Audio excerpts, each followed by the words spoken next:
नमस्कार, आपण बघू शकता नाशिक मध्ये गेल्या 24 तासापासून संततधार पावसाचे सुरू असल्याने गंगा गोदावरी मातेला मोठी पुराची परिस्थिती निर्माण झाली आहे।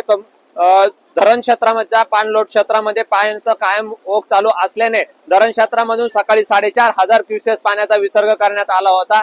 आता पाण्याचा विसर्ग वाढून हा 6 ते 7,000 करण्यात आलेला आहे। तरी माझ्या पाठीमागे बघू शकता या गोदावरी मातेला पुराची परिस्थिती अशा प्रकारे निर्माण झालेली आहे। या दुतोंड्या मारुतीच्या कमरेला पाणी लागलेलं आहे। गेल्या काही दिवसापूर्वी या दुतोंड्याच्या मारुतीच्या कमरेच्या खालीच पाणी होतं, परंतु आता गेल्या 24 तासापासून पाण्याचा ओघ जास्त असल्याने या ठिकाणी पाण्याची संततधार सुरू आहे आणि नाशिक मध्ये गेल्या 24 तासात अनेक धरणे भरून ओसंडून वाहत आहे आणि या अनेक धरणांतून पाण्याचा ओघ बघावयास मिळत आहे। आपल्या परिसरामधील पालखेड धरण असेल, तसेच नांदूर बदनेश्वर असेल, तसेच हे इतरही धरणं आहे ते धरण पूर्णतः भरून पाण्याच्या पाणलोट क्षेत्रामध्ये त्या पाणी संततधार पावसाची सुरू असल्याने या धरणातून पाण्याचा विसर्ग करण्यात येत आहे।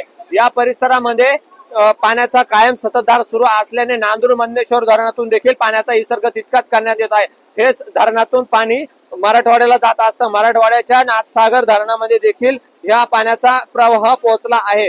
तरी गेल्या 24 तासापासून पाणी सुरू असल्याने प्रशासनाच्या वतीने नागरिकांना सतर्कतेचा इशारा देण्यात येत आहे। नागरिकांना तरीही पाणी बघितल्यानंतर सेल्फी काढण्याचा मोह असेल, तसेच पाण्यात उतरण्याचा मोह आवरला जात नाही, परंतु याच्यातून कुठल्याही प्रकारचा अनुचित प्रकार घडू नये याकडे प्रशासनाच्या वतीने वारंवार लक्ष केलं जात आहे।